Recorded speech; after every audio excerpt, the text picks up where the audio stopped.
who is the Surface Go for? Get weekly tech news, product reviews, and how-to videos. Hit the subscribe button and turn on notifications so you don't miss the next upload.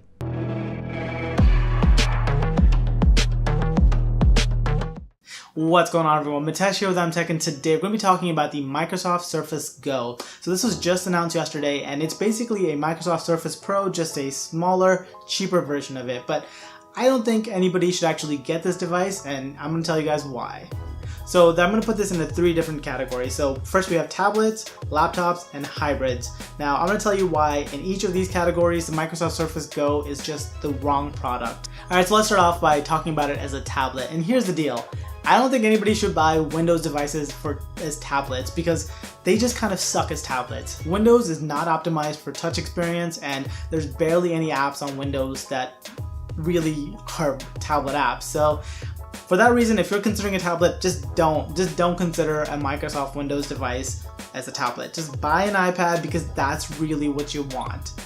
Next up, let's talk about laptops. So there's a couple reasons why I think this makes a bad laptop. And the first of all is the fact that it doesn't actually come with a keyboard. The keyboard is $100 extra, and Windows already sucks as a touchscreen device, so you're gonna want to get the keyboard with it. They always advertise it with the keyboard anyway, so you're gonna want to get it with it. So that's already $100 extra you're adding. Now, the reason I think it's a bad laptop is the fact that, one, it's only got 4 GB of storage, which is just a little too low for a laptop in 2018. You really want to get 8 GB at least. I mean, even our smartphones are starting to get 8 GB of RAM, and yeah, to still see 4 GB on a laptop is just, it's not good.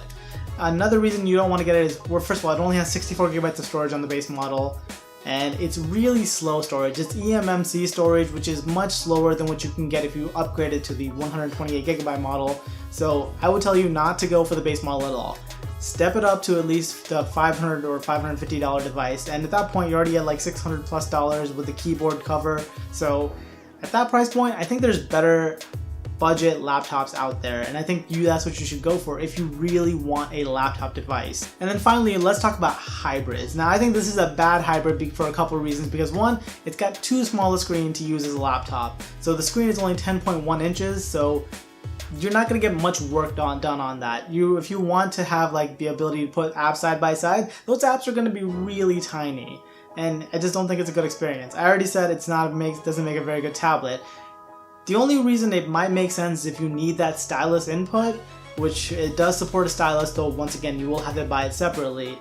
If you're someone who's really into drawing, or if you're someone who does drawing for a living and you want something that can do like Adobe Illustrator or whatever, I don't know what designers use honestly, but if you need something like that, that's an x86 app and you need a stylus support, this is actually not a bad device. I mean, $400 for the base model. Once again, I don't think you should get that one, but if you can swing it, if that's enough for you, maybe it's a good device. But yeah, I think that for most people, this is not the device to get. I think Microsoft is going to make a big push for it, but I think you should probably avoid the hype. And if you really want a device that's hybrid like this, I would tell you to go for the Microsoft Surface Pro 5, the 5th generation one, because it's only a couple hundred more to get like the base model there, and it's a way better base model than the base model in this one. So yeah, if I were you guys, I would stay away from the Microsoft Surface Go.